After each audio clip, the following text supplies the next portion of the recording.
Hello, Little Mouse, Chapter 27, a Miraculous Ladybug Fanfiction written and narrated by Mira Rose. Artwork by CandyFluffs on Instagram. Go find a link to her in the description box. Lots of love, as well as her shop. She's got some miraculous keychains up right now, I believe. Now then, if you haven't heard the previous 26 parts, go do that. What you waiting for? And hit that subscribe button if you haven't already. If you're listening for what to comment, put skincare routine. Please enjoy Hello, Little Mouse, Chapter 27. Adrien Agreste with moisturized skin.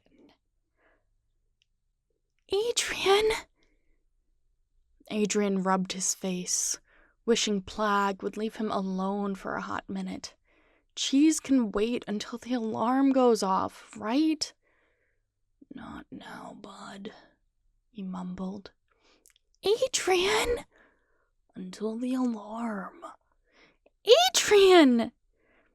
Something stung his cheek, and he opened his eyes to see MultiMouse, smaller than his hand, staring at him with her hands balled into fists. Cute. Well, who else? He yawned, blinking, then was careful to sit up without dipping the velvet beneath her. Wait. Velvet? Adrien shot up, and MultiMouse squeaked as she lost her balance. Sorry, he whispered, whipping his head around to look at Chloe's bed. She wasn't here. Good. She was probably working out or something. Adrien? She repeated, her expression softening as she raised her eyebrows. How'd it go? Are you okay? Why, Chloe, what did your father say? Did he chase you out and regret it? Did you walk out? Or maybe perhaps... She spoke faster with each word, like she'd held them back all night and simply had to explode. Do you want to have breakfast together? He asked, knowing there was no way to not cut her off. And... Huh? She tilted her head to the side. We're in a hotel. Let's get room service. MultiMouse blinked a few times, then nodded tentatively. Okay. Wait a minute. How did she know he was here? How did you know where... You texted me from Chloe's phone. Right. He ran a hand through his hair, stiff from sleeping. This is why you're in charge of planning, Bugaboo. She giggled, then stepped back. She was close to detransforming, wasn't she? I'm glad you're safe, Adrien. You know, I know we're good at sneaking around, but using the Mouse Miraculous to break into the bourgeois hotel is a new one. I use my resources. She undid her multiplication, sitting on the coffee table as a normal-sized human again. As should we. He reached for the menu on the end table, flipping to the breakfast section. Breakfast a la Chloe, you know? Yes. She held out her hand for him to hand it over, but instead he patted the spot beside him. MultiMouse raised her eyebrows, but sidestepped to plop down next to him. Thankfully, he hadn't drooled on the throw pillow overnight. But, Adrien? Yeah? What now? The question overwhelmed him, as if he hadn't slept through the night and had to face the consequences. I'm honestly not sure.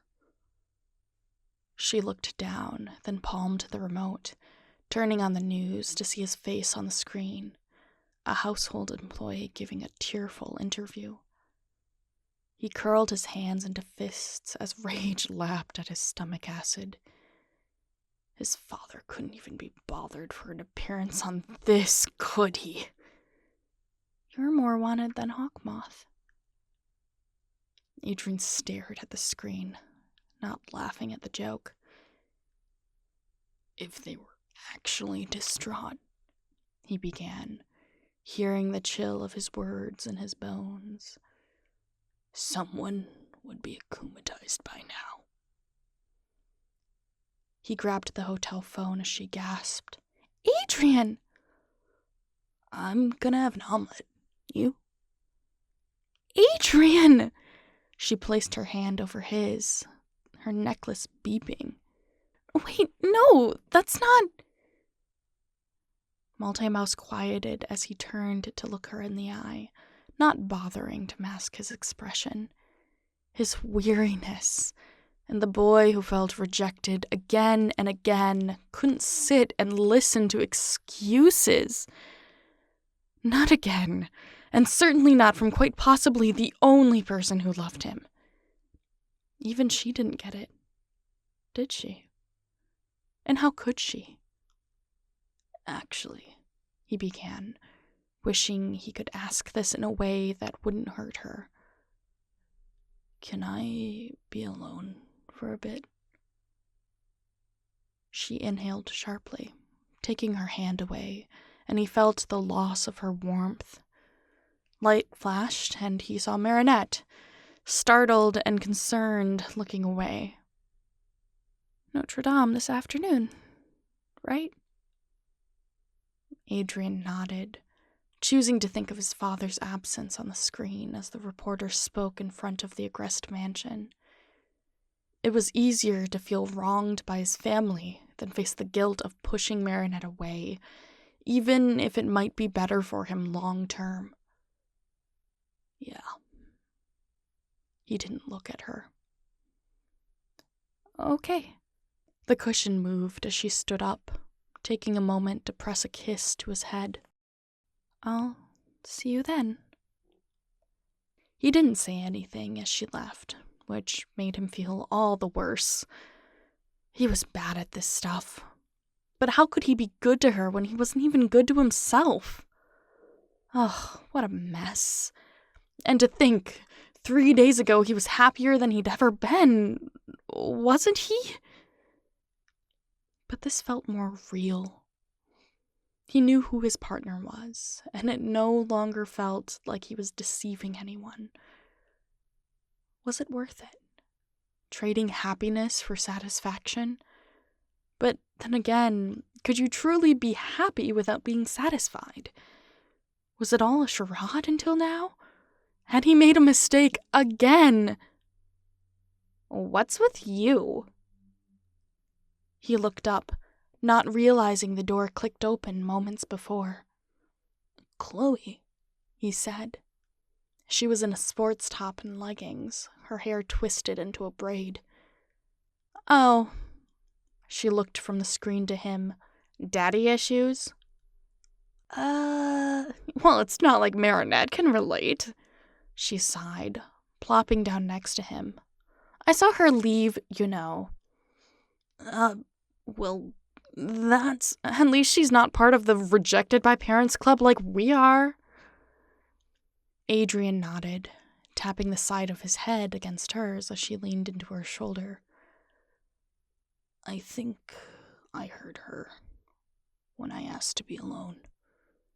This is why we'd be a better couple, Adrikins, she joked, singing the tease before settling her tone into something a bit more serious. She won't be able to get it. Thanks, Chloe. I know. She sat up, whipping her braid around. I'm fabulous. And late.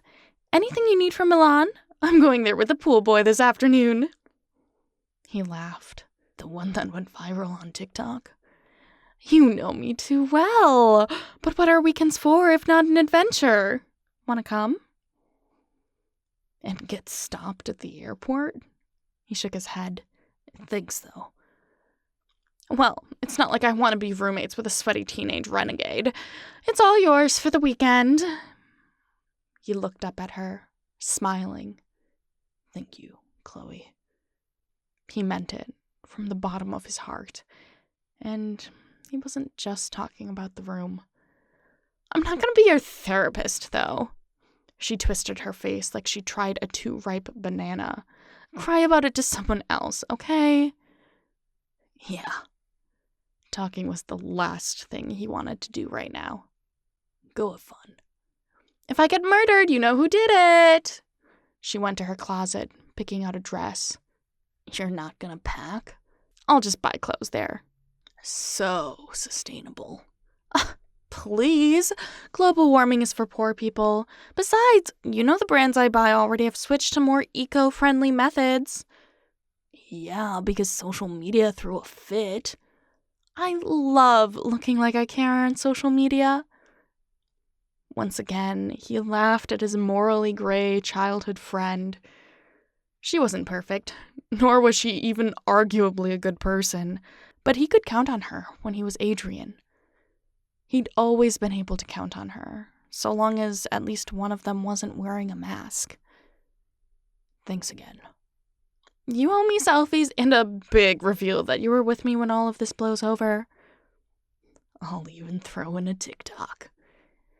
Thank you, Adrikins. She blew him a kiss, then retreated with her dress to take a shower, leaving him to himself. He might love his partner and girlfriend, but it was nice to have other people. He'd always thought a lover would be a be-all for him, that they were supposed to be, but slowly, and even today, he was unlearning that toxic mindset his shoujo manga and rom-com taught. Sometimes your lover isn't the best person for you. Not in relationship, but for a situation. Besides, he would meet up with her again soon, this time with a much better mindset. Even though they didn't talk much, spending a week of time with someone else who was apparent scorned helped him. That, and maybe Chloe was right after all. Maybe Adrien should go out and get a therapist. That is, if he could legally do so. He turned back to the screen, featuring another news story as his stomach turned. Despite his facade of adulthood he displayed yesterday, he was still only 16. His father had jurisdiction over him. Even if he didn't want to, he might just end up in that cage of a house again, stuck behind glass, paneling like a dopamine-filled prison. That, more than anything else, terrified him. Adrien might just have to become an alley cat after all, no matter how much it messed up his future. Thank you so much for listening. Chapter 8 will be out next week. In the meantime, you can check out these other videos for more fanfiction, and I will catch you in the next one. If you're still listening, comment alley cat. Bye!